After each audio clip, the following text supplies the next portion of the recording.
The following program, The Russ Belville Show, is intended for responsible adults only. We advocate to the repeal of marijuana prohibition for adults. We discuss the science, culture, and controversy about America's marijuana laws. We do not advocate any illegal activity and encourage all listeners to learn their state and federal marijuana laws. Opinions and claims made by guests and advertisers on The Russ Belville Show are their own, and The Russ Belville Show cannot be held legally responsible for their validity or reliability. Viewer discretion is advised. You take a seed, you plant it, you grow it, you dry it, you roll it, you smoke it. You take a seed, you plant it, you grow it, you dry it, you roll it, you smoke it, and it goes down smooth. Hey! Spanning the continent to bring you the truth about cannabis and marijuana law reform. I smoke pot, and I like it a lot. From the promise of legalization. And I think that we need to rethink and decriminalize our marijuana laws. To the agony of prohibition. One major responsibility is to encourage people to use less drugs. The Russ Belville Show, the voice of the marijuana nation. Yeah, I hear you had a question for me. Now, here's your host, Radical Russ Belville. We love it. All right, good day, tokers and tokettes. Welcome. We made it to the weekend. It is Friday, September 6, 2013, and it's got to be 420 somewhere in the world. It's also got to be the busiest weekend in the Pacific Northwest for marijuana law reformers. We've got the Portland Hemp Stalk is going on this weekend at the Kelly Point Park. Our friend Herb Thrasher will be a part of that, as well as Brian the Red. They'll be working hard all weekend long. Some great acts coming out there. Ponyboy and Los Metawanos, we talked to him the other day, and great time to be had at the Portland Kelly Point Park. You can check out hempstalk.org, S-T-A-L-K, hempstalk.org for more information. And then, of course, myself and the 420 Radio will be up at the Seattle Cannabis Cup at the Fremont Studios, yes, in Seattle, Washington. And today we are going to give away two free passes, two-day complimentary passes to this weekend's Seattle Cannabis Cup. So if you're listening live or you're listening on the replays here on Friday or you're listening on your podcast, we will be giving away two free tickets. Very easy to win, and so stay tuned. We'll tell you all about that. Now, in the news today, some amazing stories we've got to get to. John McCain, the senator from Arizona who ran in 2008 for president against Barack Obama, came out sort of in favor of marijuana legalization. We'll tell you what he said and give you a look at his previous proclamations on marijuana throughout his career in our Behind the Headlines segment. Also on today's show, in the Radical Rant, we were telling you about that Utah drug testing for welfare data on a previous show and how they're spending so much money to try to deny poor people benefits. Well, the Salt Lake Tribune today weighed in on this information. I actually called the Utah Department of Human Services to get some of the data. We're going to talk about whether or not this drug testing for welfare is the success that the Salt Lake Tribune seems to be spinning it to be. Also on today's show, last night we were out at the Ed Foreman show, myself and Bacon Dan, and I always love going out there because we get a chance to hear the band called Them, the Band. Not the Gloria Gloria Them. This is Them exclamation point, the band exclamation point. What a knocked out band. We're going to play them for our Rockin' Friday today. So stick around. Plenty coming up on the Russ Belville Show.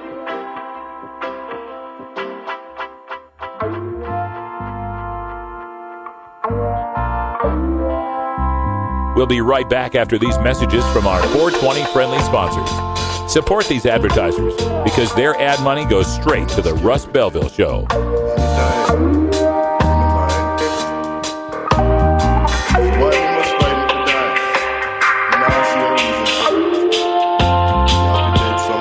You're tuned into the Russ Belville Show, the voice of the marijuana nation.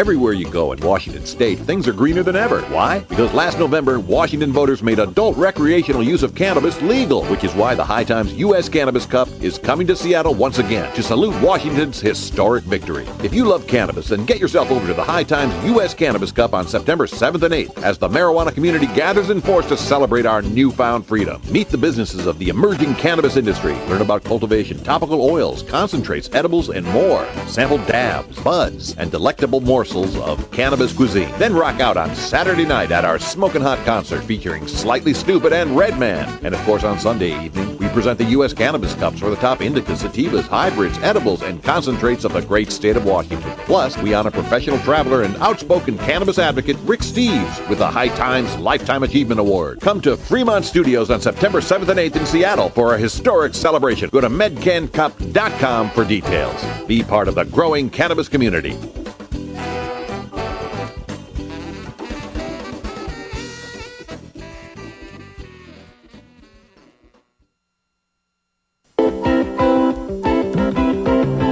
Hey, Ellen, want a hit? Want to smoke a joint before trying this on? Here you go, Ellen. You want to get high? We got some great high stick in the back. Smoke. Kind buds. Sexy. You're gonna love this stuff. It'll get you really high.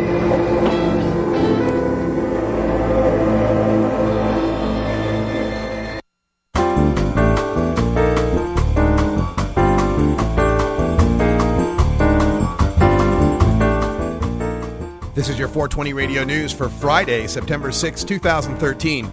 I'm Russ Belville. John McCain on marijuana. Maybe we should legalize. This from HuffingtonPost.com. Senator John McCain indicated he may be changing his stance on marijuana legalization during a town hall event in Arizona on Thursday. Arizona Daily Star columnist Tim Steller tweeted that McCain said, "Maybe we should legalize," during the Phoenix event. We'll give you the full quote and more details on John McCain's evolving position on marijuana legalization in our Behind the Headlines segment coming up next. Puerto Rico to debate medical use of marijuana from ABC News. Legislators in Puerto Rico are preparing to debate a bill that would allow people to use marijuana for medicinal purposes in this conservative U.S. territory, officials said Thursday. The measure would create a system to legally produce the substance and allow state health officials to regulate it, said Representative Jose Baez, one of the bill's two authors. It calls for a classification of medical conditions and requirements that would allow patients to smoke marijuana in their homes. Conditions would range from cancer to glaucoma to anxiety. The measure would also allow the island's health department to award special permits to patients to grow their own pot if they couldn't afford to buy it at an authorized clinic or if they live too far from the clinics. Earlier this year, a former Puerto Rico police chief who is now a senator introduced a bill that would legalize marijuana for personal use. Senator Miguel Perena, a former federal prosecutor and corrections secretary, said at the time that possession cases were costing the government money and noted 80% of inmates were serving time for nonviolent crimes. The bill, which drew widespread criticism, is still in committee. Marijuana laws in Louisiana should be more lenient, new poll reports from NOLA.com. Most Louisianians believe the state's tough marijuana laws should be changed, according to poll results released Thursday by Public Policy Polling. Of those polled, 64% said they are against the strict penalties for repeat offenders, and more than half said that they would be in favor of a simple $100 fine for those found in possession of an ounce or less of marijuana. More than half, 53%, said they would be in favor of following the example of Colorado and Washington in allowing pot to be regulated and taxed by the state. Those polled exhibited the highest level of support for medical marijuana, however, with 65% saying they would be in favor of seriously and terminally ill patients having access to it. Last year, a New Orleans area lawmaker introduced legislation aimed at capping jail time for simple possession of marijuana at 8 years and fines of $2,500. It failed 3 times, the last time by just 2 votes. DEA's pot seizures down more than 60% since 2010 from hightimes.com. According to the DEA's recently released 2012 Domestic Cannabis Eradication Suppression Statistical Report, the total number of cannabis plants eradicated nationwide have fallen a whopping 62% in recent years. In 2010, the DEA reported eliminating some 10.3 million cultivated pot plants. By 2011, this total had slipped to 6.7 million. In 2012, the most recent year for which DEA data is available, the total fell to 3.9 million, the lowest annual tally in nearly a decade. Groups call for DEA Hill hearings from Politico.com. A group of organizations is calling on Congress to hold hearings on the Drug Enforcement Administration after reports it attempted to cover up a program that used government surveillance of Americans in criminal investigations. The collection of nearly 24 groups, which includes the ACLU, Drug Policy Alliance, Independent Firearms Owners Association, and Witness for Peace, on Thursday sent a letter to the leaders of the House and Senate Judiciary Committees, the House Oversight and Government Reform Committee, and the Senate Homeland Security and Government Affairs Committee. The letter points to Reuters and New York Times reports about the information collected by DEA and efforts to conceal it, saying that it contradicts Obama administration assurances that government surveillance is not used against Americans and is only used for counterterrorism purposes. North Carolina Senate overrides vetoes, governor fires back, from the News Observer. In a week that brought Governor Pat McCrory stinging defeats, with lawmakers from his own party overriding his first two vetoes, the Republican governor Wednesday responded by criticizing legislators. McCrory vowed not to implement a new law requiring drug tests for some welfare recipients until the legislature finds the money to pay for it.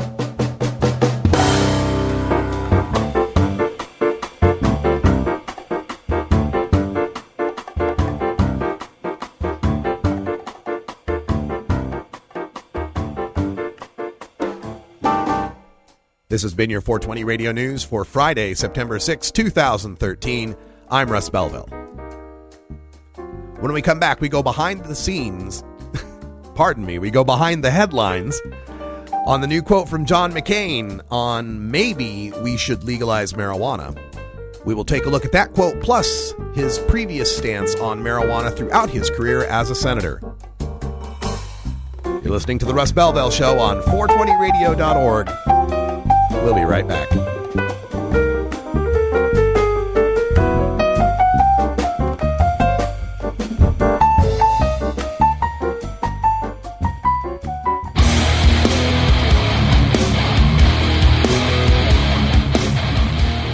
You know Herb Thrasher from the Herb Thrasher Flower Hour. Now get ready for Herb Age Designs for the proud cannabis consumer. Herb Age Designs, lifestyle gear for the 420 friendly. Herb Age Designs, home of the famous lighter leash. Herb Age Designs. Get your Herb Age t-shirts and hoodies and show your pride. Herb Age Designs. We've got frisbee golf discs and durable hemp gear. Herb Age Designs. We've got shot glasses, drinking glasses, coffee mugs, and beer cozies. Check us out on Facebook and online at herbagedesigns.com. And follow Herb Age and Herb Thrasher on Twitter. We'll see you at this year's Hemp Fest. Crank it up.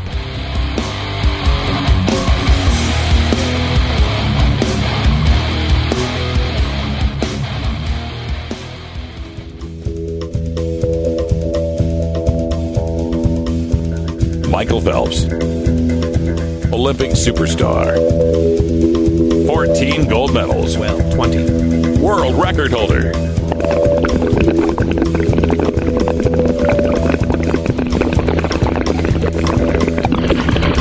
bomb smoker. So much for that amotivational syndrome.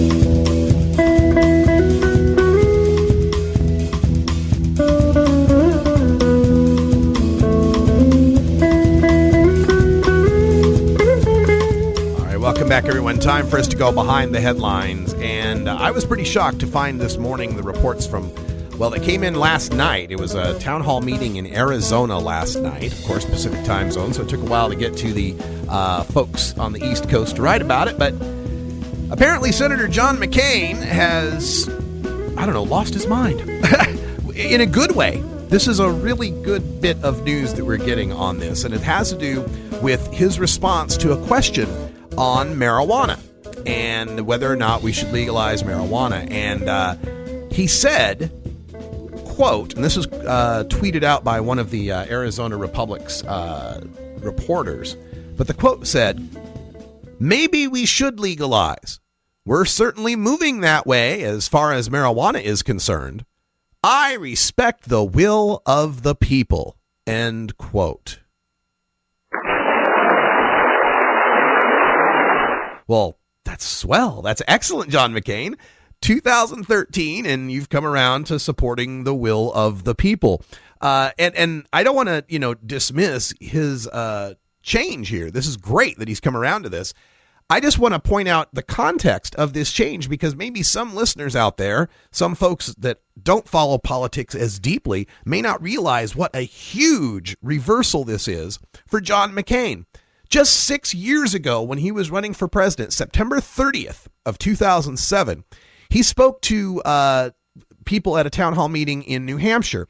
And there's a great activist group out in New Hampshire called Granite Staters for Medical Marijuana. And now they've got medical marijuana. But back then, in 2007, they were still fighting to get medical marijuana through the threats of and the vetoes of their governor at the time. So it was a really contentious issue. And John McCain was confronted by one of the activists from Granite Staters for Medical Marijuana, a medical marijuana patient herself, who asked him about his support. We've got that video, so I want to take you back now to 2007. This was John McCain's response just 6 years ago, and not to legalization, but to medical marijuana. And I'm seriously ill, okay? I have a lot of medical problems that cannot be addressed. And I'm also allergic and intolerant to just about every painkiller. And I seizure and anti-inflammatory drug that there is. One thing that has worked for me, okay, I've tried it. My doctors know all about it. Medical marijuana. It really makes a difference in pain management. And McCain is walking away from the woman. There are currently 12 states in this country that have medical marijuana laws that protect the seriously ill and dying. But we also have the feds coming in and arresting these people that are dying and are seriously ill. What would you do about that? Well, first of all, you'll have to show me a case where people are going in and arresting people who are dead and dying. You'll have to document that for me, because I never heard of such a case, nor does anyone that I know ever heard of such a case, so it must be a very well-kept secret, because we don't arrest people that are dead and dying. And so I would be glad to, and if they are... They to the hospital beds. Well, again, you'll have to document that for me. That's not the kind of society we live in, and I would strongly disapprove of it. Ma'am, you may be one of the unique cases in America that only medical marijuana can relieve pain from. Every medical expert I know of, including the AMA, says that they're much more effective and much more better treatment for pain than medical marijuana. So that was John McCain just 6 years ago, literally turning his back on a medical marijuana patient to walk away from her, as she tells him it's the only option that works for her. And also saying something about arresting the dead and dying. I hope we're not arresting the dead, but we have many times arrested and imprisoned the dying. And before that, during his Senate career, now remember, McCain's been in the Senate since 1987. McCain distinguished himself as one of the most hawkish advocates for more punitive drug policies. In the year 2000, he told the Boston Globe he wanted to increase penalties for drugs, including support for a death penalty for drug kingpins. And back in 1999, he was at a debate in Dartmouth where he said, quote, "I can't support the legalization of marijuana. Scientific evidence indicates that it is a gateway drug," end quote. In fact, McCain even once claimed that we were winning the war on drugs during the Nancy Reagan Just Say No years, and we should go back to just that. Well, good for you, John McCain, for turning around and saying, quote, "Maybe we should legalize. We're certainly moving that way as far as marijuana is concerned. I respect the will of the people. It looks like it only took 20 medical marijuana states, 2 marijuana legalization states, a dozen or so polls indicating majority support for legalization, many, many, many more polls showing super majority support for medical marijuana legalization, and his own daughter, Meghan McCain, coming out in support for legalization and admitting that she herself had smoked pot in New Orleans as research on the issue. Finally, it took all that to get one sitting U.S. senator to change his mind and consider legalization. 1 down, 59 to go. All right, and that fine sound means that it is time for us to take our 20 after break, get ourselves ready for the weekend. Tonight, we will be at the world-famous Cannabis Cafe, Herb Thrasher Live. Tune in and check us out. Oh, have you ever met that funny reefer man? A reefer man. Have you ever met that funny reefer man? A reefer man. If he said he swam to China, he would sell you South Carolina. Then you know you're talking to that reefer man. Have you considered medical marijuana? Double-blind, peer-reviewed studies have found cannabinoid therapies to be successful in treating the symptoms of Alzheimer's disease, ALS or Lou Gehrig's disease, brain cancer, chronic pain, diabetes mellitus, dystonia, fibromyalgia, GI disorders, hepatitis C, HIV/AIDS, hypertension, incontinence, MRSA, multiple sclerosis, osteoporosis, pruritus, rheumatoid arthritis, sleep apnea, and Tourette's syndrome, as well as anecdotal evidence in suggesting relief from anxiety, depression, and post-traumatic stress, plus reduction in the need for narcotic painkillers. Side effects from medical marijuana can include euphoria, relaxation, anxiety, panic reaction, paranoia, tachycardia, dry eyes, dry mouth, concentration and reaction time impairments, appetite increase, and in some U.S. states, arrest and incarceration. But medical marijuana is non-toxic and cannot cause overdose. Medical marijuana, it's not for everyone, but ask your doctor if medical marijuana may be right for you.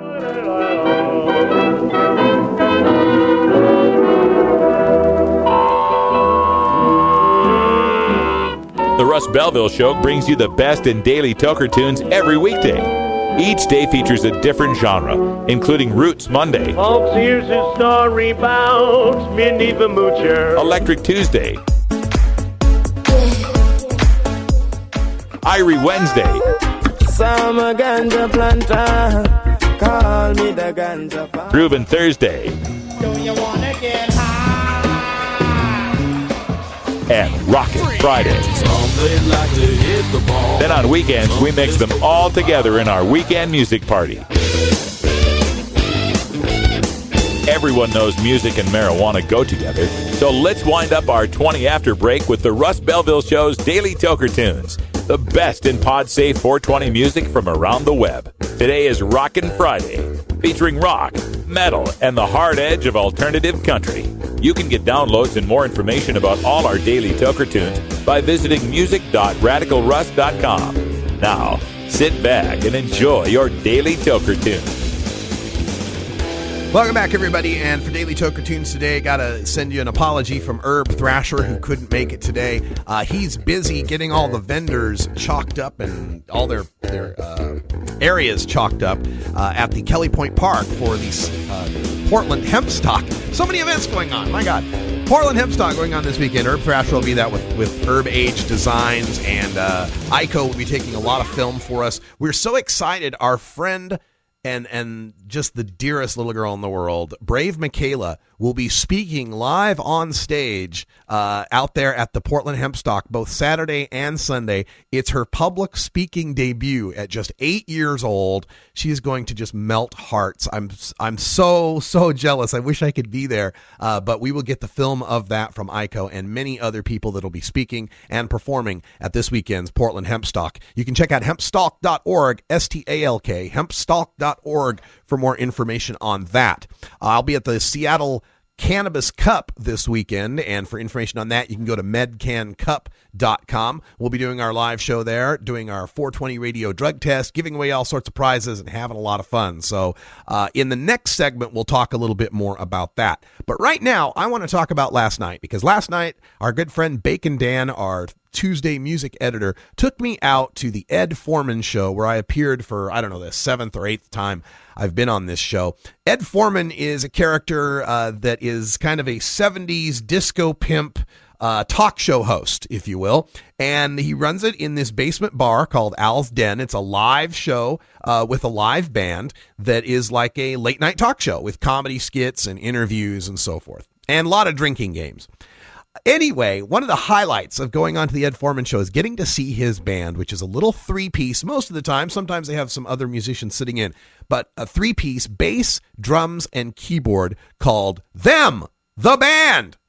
Not to be confused with Them, the Irish rock group that did the song Gloria back in the 60s. Them, the Band, has exclamation points. And they are led by bass player J.P. Downing, who, I've got to tell you, women with children have been sexually satisfied all throughout the Portland area because this guy's a motherfucker. God damn, can he play bass? I am in awe of JP, and their drummer is knocked out as well, and their keyboard player, just a phenomenon. So we're going to give you this song from Them, the Band. It's their cover of the Isley Brothers, It's Your Thing.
Who is it? It's me, Dave. Open up, man. I got the stuff.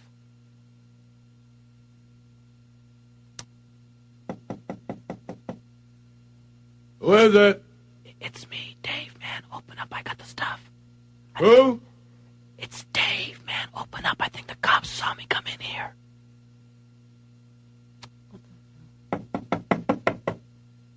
Who is it? It's Dave, man. Will you open up? I got the stuff with me. Who? Dave, man. Open up. Dave? Yeah, Dave. Come on, man. Open up. I think the cops saw me. Dave's not here. Open up the door. It's Dave. Who? Dave. D-A-V-E. Will you open up the goddamn door? Yeah, Dave. Dave? Right, man. Dave. Now, will you open up the door? Is crack worse for a person than marijuana?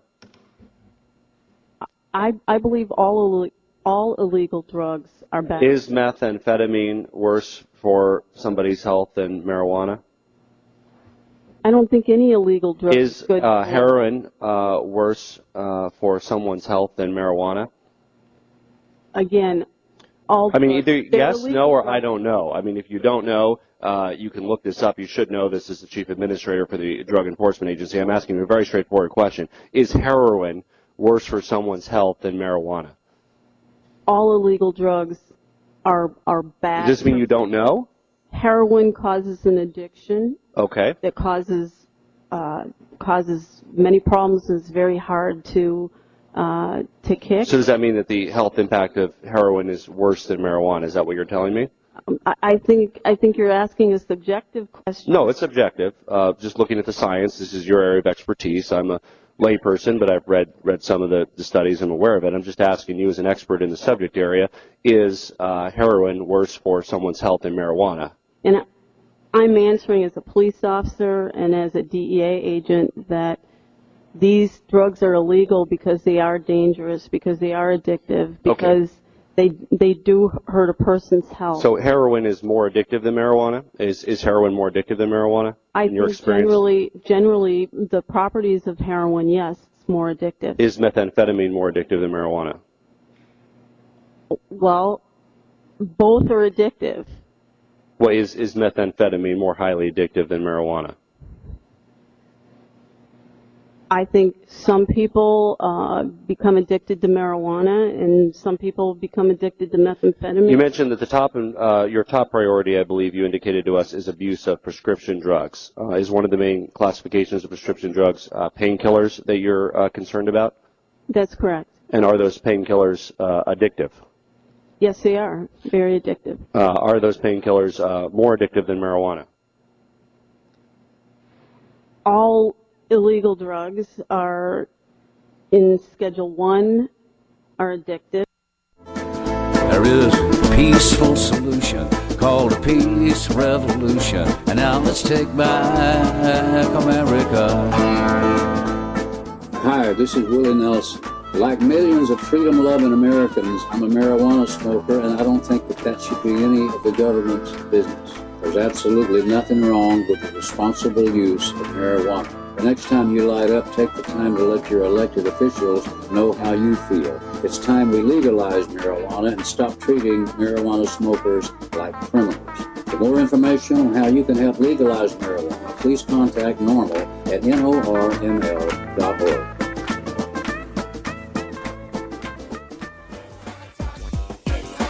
Get the session started 'cause it's 420.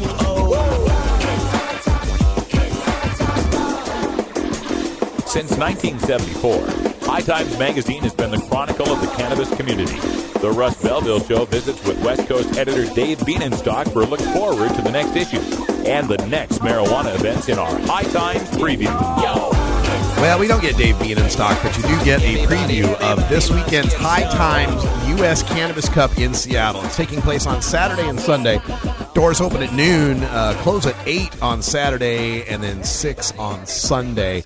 And we're going to be there with a 420 radio booth that will be right there as you enter. As you enter and get your wristbands, 420 Radio will be right there alongside Normal Women's Alliance, Normal, and Normal Washington. So going to be a great lineup there of nonprofits. We'll have plenty to show you and teach you there at the event. We also have all sorts of our 420 radio swag for sale. Finally got some of this stuff made up. We've got stickers. We've got the 420 radio Russ Belville show drug test, or the drug poster, the your civil rights, the Bill of Rights as a marijuana consumer, the important information you need to know, and the new 420 radio pins. We'll have the pins there as well for sale, plus a brand new set of pins, the Russ Belville show pins, the RB logo pin with the cutout.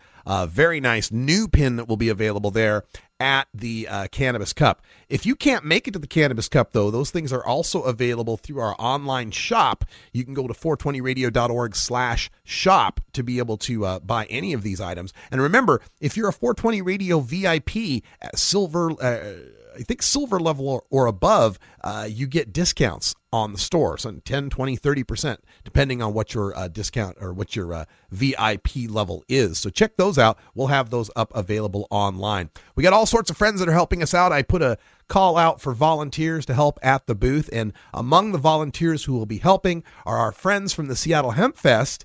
Velvet Mooncake and Emily Joe from Pro Go-Go are going to be there at our booth of 420 Radio. Now, you know I'm alongside Normal Women's Alliance, and you know how politics work. So it's not going to be go-go style so much. Not so much that, but more of, nice, friendly, attractive business style. So, you know me, I wear my shirt and my coat and my tie, and so we'll have the appropriate dress going on as well. But come by, meet the ladies. They'll be handing out our 420 Radio cards and give you more information as well. Also going on at the 420 Radio booth, we'll be conducting the 420 Radio drug test. And the 420 Radio drug test is simply a Jeopardy-style game show where all the subjects are on mostly marijuana, some on some drugs, but mostly marijuana. We got 18 categories now that I've put together.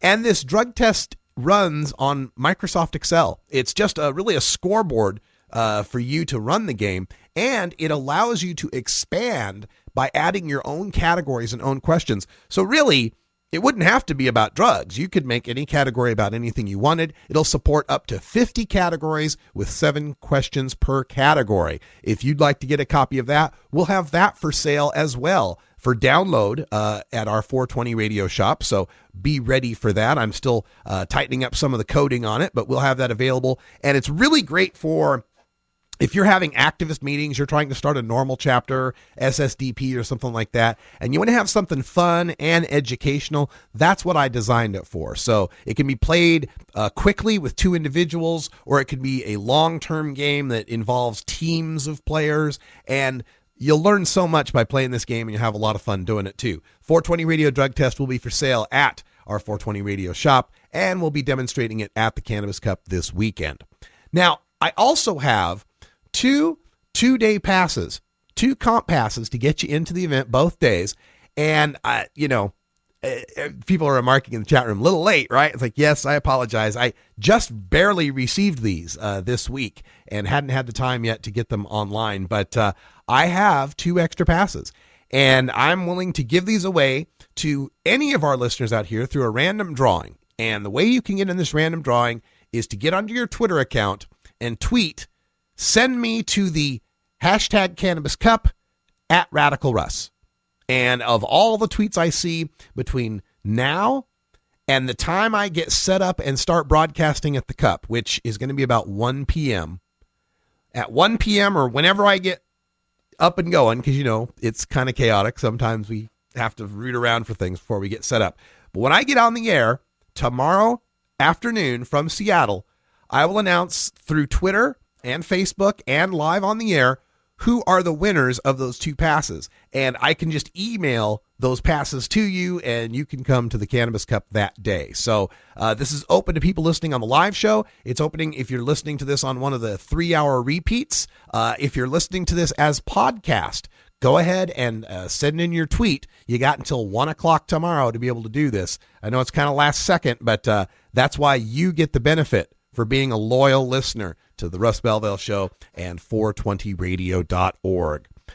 Another thing that's happening at the Cannabis Cup, and again, this is a Cannabis Cup, not medical cannabis. Anybody 21 and older can come partake and enjoy the cannabis at the U.S. Cannabis Cup this weekend.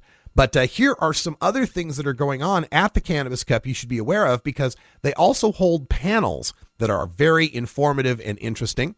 And the first panel at 1:30 p.m. on Saturday is the impact of social media. I will be on this panel talking about 420 Radio, of course, along with Jen Bernstein, who's the moderator, Bianca Barnhill, who's a writer and blogger. The podcast, my boys Adam Akadocious and Manny Blunts will be on the social media panel as well. So, boy, I sure hope I get everything set up by 1 o'clock, because I got to be on a panel at 1:30. At 3 o'clock, there will be a live taping of Free Weed from Danny Danko, the podcast that we replay here on 420 Radio.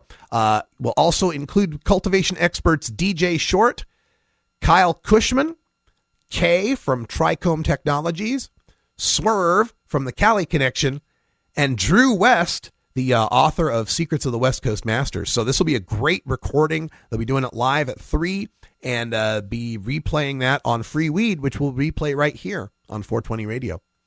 At 5 o'clock on Saturday, there is a panel on the art of edibles. This is moderated by Elise McDonough, the author of the High Times Cannabis Cookbook, but also features Allison D-Ray from Eatalu's Medibles, Kathy Parkins from Canaceuticals, Rachel from Green Ambrosia, and The Kitchen Witch. So they will all be there at 5 o'clock. And also, we'll be recording as many of these panels as we can to get online for you and to show on future episodes of the Russ Belville Show. And then at 8 o'clock that night, if you're a VIP ticket holder, you get to go to the High Times U.S. Cannabis Cup concert. It's at the WAMU Theater, and it features Slightly Stupid and Red Man. It'll be a great concert. And those of you who are volunteers that have the vendor passes for the Russ Belville Show, you'll be able to go to this concert absolutely free. The tickets I'm giving away tomorrow don't get you into this concert, unfortunately. Now, on Sunday, September 8th, there's also more panels going on. At 1:30 p.m., a panel on the power of topicals, talking about salves and creams and lotions that people can use. Elise McDonough, again, will be moderating with Aw Warner from Cannabis Basics, Kitty Dunleavy Miller from The World, Famous Cannabis Farmers Market, Megan Schwartling from Kush Creams, and Kathy Parkins from Canaceuticals. At 3 p.m., another Free Weed live recorded podcast for Danny Danko with cultivation experts Milo from Big Buddha, Brett from Apothecary Seeds, Aaron from DNA Genetics, Scott from Rare Dankness, Jeremy Miller from the world-famous Cannabis Farmers Market.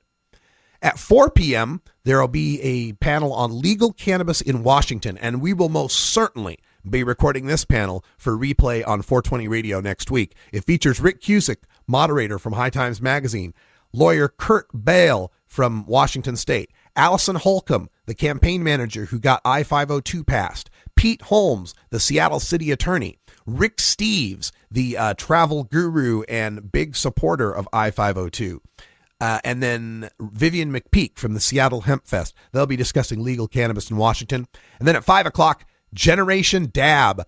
Bobby Black will be moderating with Addison DeMora, Kay from Trichome Technologies, and Derek Cummings. Then at 7:30, the High Times Cannabis Cup Awards Show. And as part of that awards show, they're going to be giving a Lifetime Achievement Award to Rick Steves from the PBS travel shows, the normal board of directors. Rick Steves will be winning a High Times Lifetime Achievement Award. Couldn't go to a better guy. So that's all coming up this weekend. High Times Cannabis Cup in Seattle, and we will stream live as best we can. You know the disclaimer. But I do believe we have a good Wi-Fi there indoors at the Fremont Studios. And worst case scenario, if we can't stream live, we'll record a lot of video and bring it back to you next week. Stick around. Radical Rant is coming up next. We're looking at drug testing for welfare in the state of Utah. We'll be right back after these messages from our 420 friendly sponsors. Support these advertisers because their ad money goes straight to the Russ Belville Show. You're tuned into the Russ Belville Show, the voice of the marijuana nation.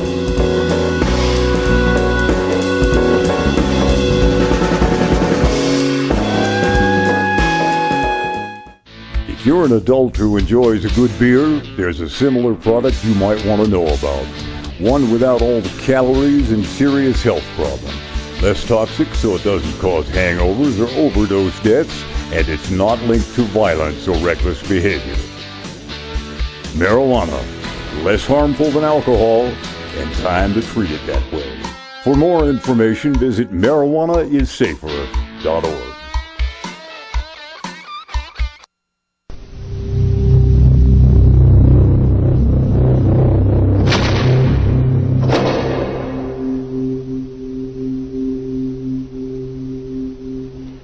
This is crack, rock cocaine.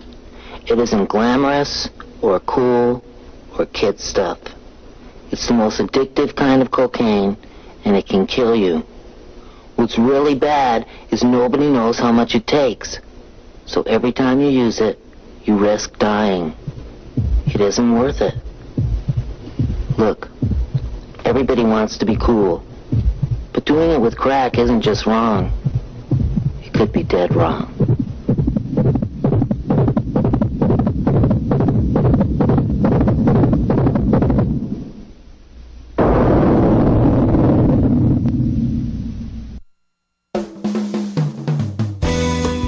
I have to say that there was one question that was voted on that ranked fairly high, and that was whether legalizing marijuana would improve the economy and job creation. I don't know what this says about the online audience, but the answer is no. I don't think that is a good strategy to grow our economy. So.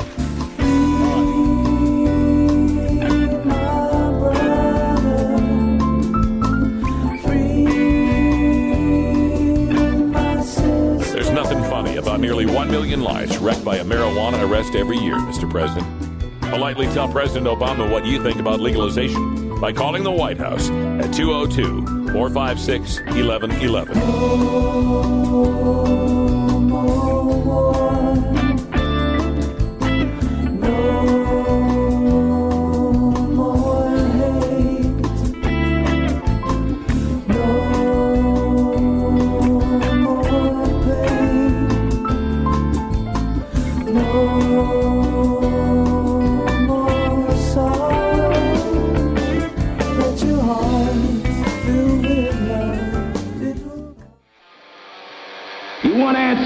I'm as mad as hell, and I'm not going to take this anymore.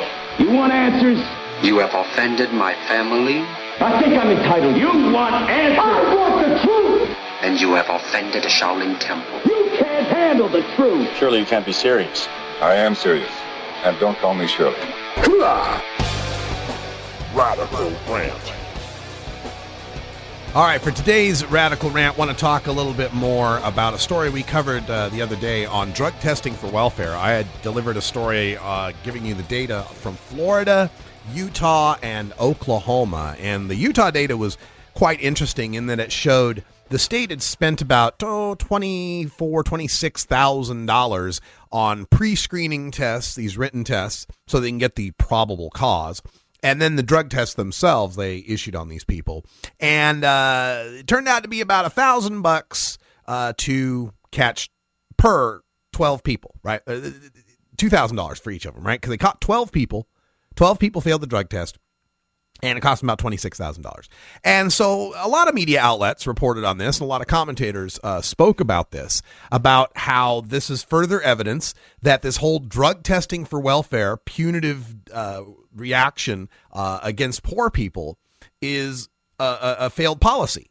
You know, it's grounded in this idea that we're going to stop taxpayer money from being wasted on drugs. We're going to help the poor people. You know, if they have to get jobs, they have to pass drug tests. So we're going to help them. We're going to do right for them by giving them some incentive not to take drugs by withholding their money from them, right? So this is the whole idea, but it just turns out that to pass constitutional muster, you first of all have to give these pre-screening tests that cost you money, and then you got to give these drug tests, and then you find so few poor people actually fail them. Well, it didn't take long For the proponents of these measures, which primarily are being driven by ALEC. Now, if you don't know what ALEC is, it's not Alec Baldwin.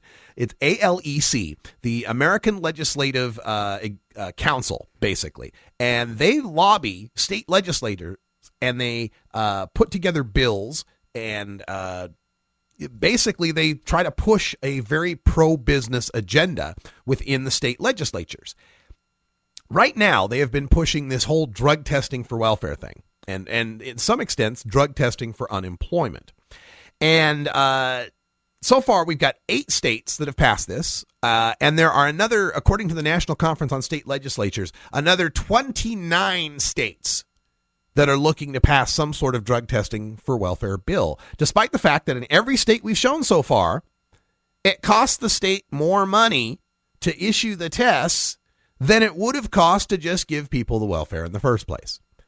Well, this report that I saw in the Salt Lake Tribune today, actually it was published yesterday, updated a few hours ago, is the first I have seen where officials that support this kind of stuff are trying to basically make it basically making it a situation. I'm sorry, I had to check up on an email there from Utah. They're trying to make it a situation where these drug tests are shown to be cost effective. And so here is the headline coming out of the Salt Lake Tribune. Data is in. Drug screening of welfare applicants is a mixed bag. Well, first of all, data are in, but all right. A mixed bag, they say. A mixed bag. Despite the fact that in Florida, when they looked, they found a lower rate of people failing the drug tests that were in poverty than the general public. They found it cost far more than it was making. But it's a mixed bag, apparently. And here's how they get around to mixed bag. Data from Utah's first year of screening welfare applicants for drug and alcohol abuse reveal that the Department of Workforce Services spent over $30,000 on surveys and drug tests, but saved an estimated $369,000 in unpaid benefits because of the scores of applicants who walked away rather than submit to the scrutiny. Okay, let's follow the bouncing ball of prohibitionist logic on this one. Representative Brad Wilson, who's a Republican, surprise, of Kaysville, Utah, sponsored the bill last spring that makes this whole drug testing for welfare thing. And here's what the data show. From the Utah Department of Family Employment, the Family Employment Program, which is part of TANF, which is the, welfare. Let's just call it welfare.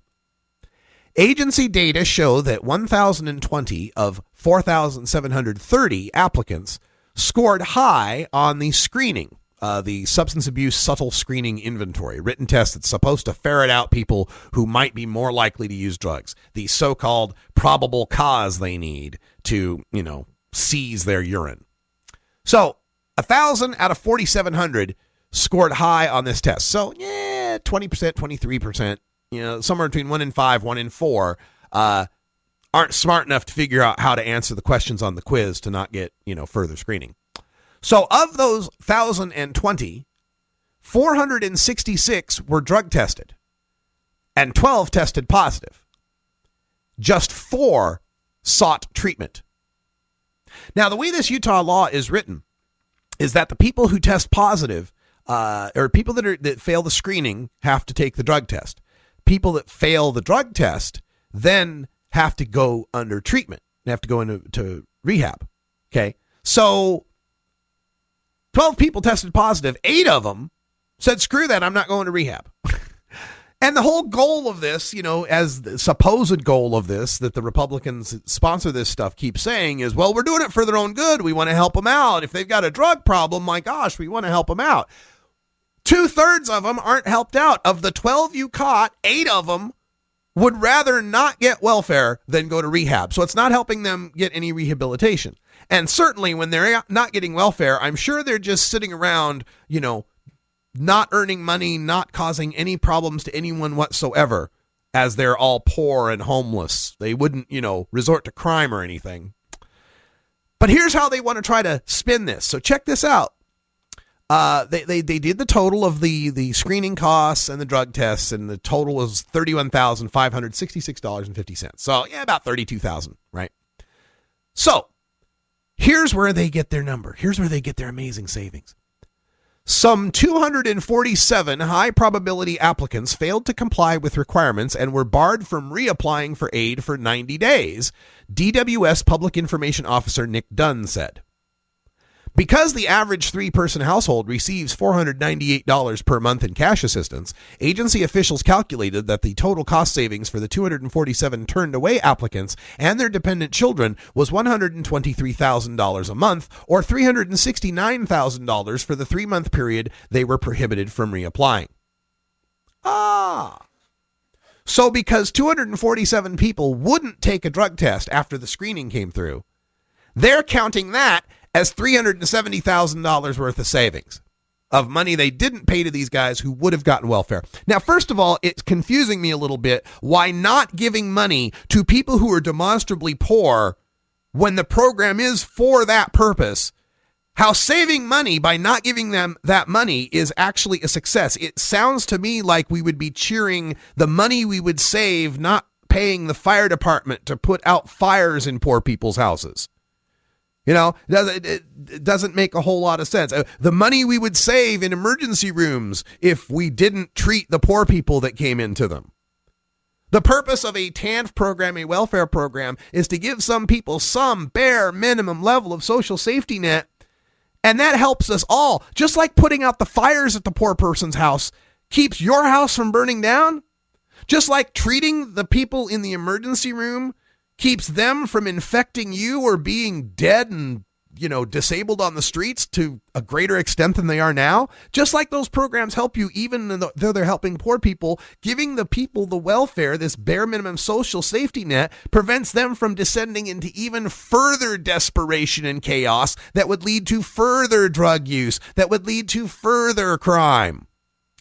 Now, I called DWS Public Information Officer Nick Dunn today and emailed him, and that's why I was checking on his response, because I wanted to know that this data really doesn't make much sense unless we know how many people applied for welfare in the previous years. Did more people or fewer people apply? And did fewer people start to apply month by month as the word of drug testing spread? Nick was really, really eager to get me all that information, but he just emailed me back to say, saw you're a radio guy, not with a newspaper. When do you need the info? Interesting. Well, he says he'll get the data to me.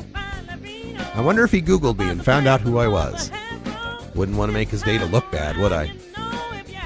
Hey, that's all the time we got here for today. Thanks for joining us. Tonight, we're live at the Cannabis Cafe at 8 p.m. Pacific Time. I'm Radical Russ. Until next time, take care of each other, tokers. This is the Russ Belville Show. The Russ Belville Show is blogging and podcasting daily at radicalruss.com. You take a seed, you plant it, you grow it, you dry it, you roll it, you smoke it. You take a seed, you plant it, you grow it, you dry it, you roll it, you smoke it. You take a seed, you plant it, you grow it, you dry it, you